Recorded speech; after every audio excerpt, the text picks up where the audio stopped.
This year has been crazy. It feels like only a short while ago, right at the start of the year, myself and the rest of the team convened in Las Vegas, Nevada for CES 2020. We had our largest crew yet, and I think we probably made the best videos we've ever made as a team there. And then there was Fully Charged Live at the start of February. It was an amazing event that I thoroughly enjoyed, cannot wait for the next one, and I got to meet a huge number of you guys, which made it even better. But then things went off the rails. Coronavirus pretty much shut down the entire world for several months, and since then, things have, depending on where you live in the world, been getting better or getting a lot worse. Don't worry, I'm not going to rant about the way that the crisis has been handled in the US. Just know that myself and the team won't be going anywhere anytime soon because I personally do not want to get anyone in the team sick. As part of its response to the pandemic, the US federal government passed the CARES Act, which included something called the Paycheck Protection Program, or PPP for short.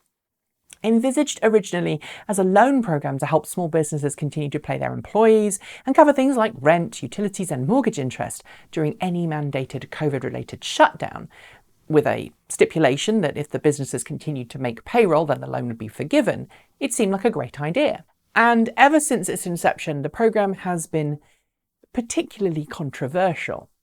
There are numerous reasons for this. The program stipulated that companies with under 500 employees could technically classify as a small business, which resulted in some pretty large companies, in terms of net worth, being able to apply for funds.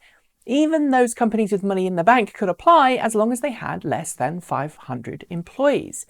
And that caused problems because many independent and truly small businesses, think your mum and pop establishments, just simply didn't get a chance to take part because a lot of the money was taken by better funded and better staffed companies that were capable of devoting a single member of staff to the complicated application process.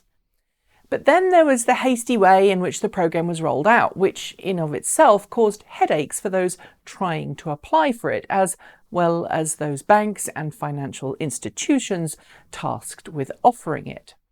Frankly, it wasn't fun.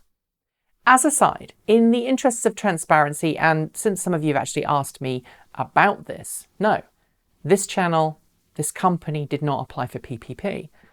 Honestly, we did think about it and we did make initial inquiries, but because of the way the program was run and because of our limited resources, we decided not to.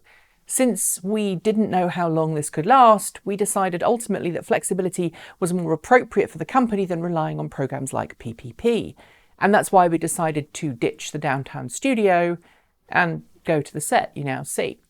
Sure, I no longer have a guest room. We're desperately in need of extra physical storage, and all of the extra computer gear that I've now bought to my house means we're going to have to rewire part of it. But thanks to our channel's viewers, we did all of this without anyone losing their job. So thank you. I really do owe you guys a lot. Anyway, back to the topic at hand. Automakers and PPP. According to data released on Monday by the US Treasury's Small Business Administration, lots of startups in the green vehicle world did receive PPP to help them get through difficult times, including self-driving trucking firm Too Simple, electric bus company Proterra, and automotive startups like Karma Automotive, Niro, Byton, Canoo, Lordstown Motors, Arcimoto, and Faraday Future. How much each company applied for varies, but according to the data available to us, Too Simple applied for somewhere between $2 and $5 million, while Arcimoto and Lordstown Motors each applied for somewhere between $1 and $2 million. The rest applied for between $5 and $10 million in total, $10 million being the highest amount you can apply for under PPP. But say for Proterra, which actually makes and sells electric buses already, Karma Automotive, which has actually delivered a few hundred cars, Niro, which produces cars in China for the Chinese market, but which hasn't produced any cars for the US, and Arcimoto, which is now producing and selling its fun utility vehicle for customers across the US, every other company I've named are still very much in startup land, with no production vehicles to speak of. Sure, some do have plans for production vehicles. Some say they are close to production, and at least one of the companies, namely Faraday Future, has showcased a body-in-white vehicle to the press. Yet none of these cars are on sale yet, and save for the exceptions I've already named, which are already producing vehicles to some extent, some of the remaining companies have attracted their own press attention for financial woes and continuously pushed back timelines. Take Byton, for example. Byton had originally planned to start producing cars for sale in China last year, with US and European launches due this. Yet, back in April, Byton was still only pushing pre-production cars off its brand new production line, and at that time was quoting 2021 as the date it expected European and North American customers would actually start to see their cars. Shortly after sharing the prototype vehicles coming off its production line, Byton furloughed hundreds of employees in the US. And in China, some of Byton's employees are now alleging that they are collectively owed millions of dollars in back pay. Byton, despite the PPP, has now announced it's halting operations for at least 6 months in the US due to financial problems exacerbated by COVID-19. It's not clear if it will still be eligible to keep the PPP. Right now, its flashy 48-inch touchscreen car seems very unlikely to hit the roads anytime soon, if at all.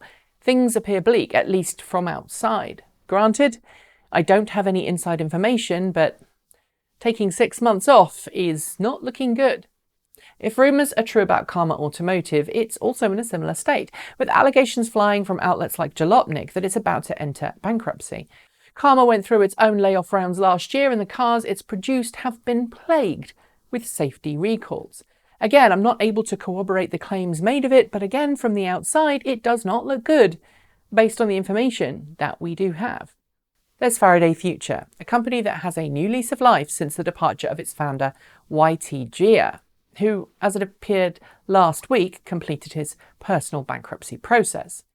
But YT is still at the firm, if not the head of the firm, now as Chief Product and User Eco Officer.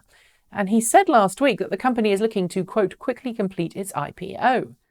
Given that we've not heard a whole lot from the company in nearly a year, I'm doubtful we'll see a whole lot happen anytime soon.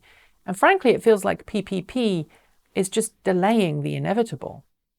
Chinese firm Niro, which has gone through its own financial woes in the last year or so, is yet another one of the companies listed as recipients which already seemed to be in rough waters prior to coronavirus hitting. Sure, it's been producing cars for the Chinese market and its share price has risen in the last few days, but its financials haven't always been rosy. And when I say the stock has been rising, it's about $10 at the moment, it's been because recent financial reporting shows that the company delivered 215% more cars in May this year than it did in May last year. In May 2020, it managed to deliver 3,436 cars. Unlike Byton and Karma, however, things with Niro are a lot more complicated.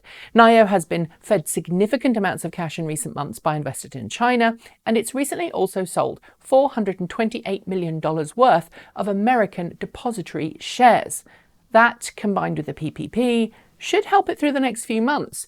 But without vehicles to sell in the US, I am frankly doubtful we're going to see a whole lot of growth here, especially if the recession that all the experts say is coming actually hits. As for those other companies that took PPP money, honestly, I don't know.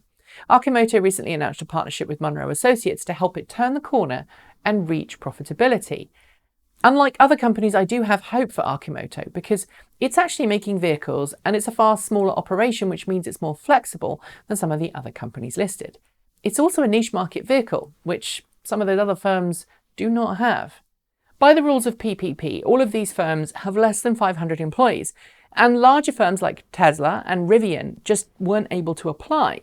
But given Tesla has managed to continue to keep up its growth in the second quarter with impressive deliveries and production despite COVID-19 and related lockdowns, and both Lucid and Rivian seem to be pushing forwards with their own vehicle pre-production plans and have functional pre-production prototypes, as well as production facilities they're going to make the vehicles at, it seems that COVID-19 has become a Darwinistic survival of the fittest for the electric auto industry. PPP, it seems, may just be delaying the inevitable. I hope of the firms in financial trouble I've mentioned, all of them can turn the corner, but based on more than 15 years of covering and following companies in this sector, I'm really starting to seriously doubt that picture. That's it for today's video. I'm glad you stopped by. If you'd like to help us make more videos just like this one, please do like, comment and subscribe. And as always, you can support us using the links below, which now includes Ko-fi, Patreon and Bitcoin. Don't forget as well that you can chat with the rest of the team on Discord. You do not need to be a Patreon member for it. There's a link below. But if you are a Patreon supporter, you'll get special access to Patreon-only Discord chats. Thanks to the folks scrolling by on my right. They are our charged up patrons. Thanks also go to Jeffrey Songster, John Lyons and Regine Fellows. They are our self-driving patrons. And special thanks to our Starman level patrons, Marcel Ward, Reggie Watts, JP Fagerback and Sean Udea. If you're looking for something else to watch from this channel, then Google thinks that you might enjoy this one, so check it out if you haven't. And as usual, I'll be back soon with more content for you all to enjoy. Until next time, wash your hands, stay safe and work to become a better, kinder person, strive for equality, and remember to treat others as you'd like to be treated yourself. Oh, and wear a mask if you're out and about. It really does help keep coronavirus at bay. Thanks for joining me, and until next time, keep evolving.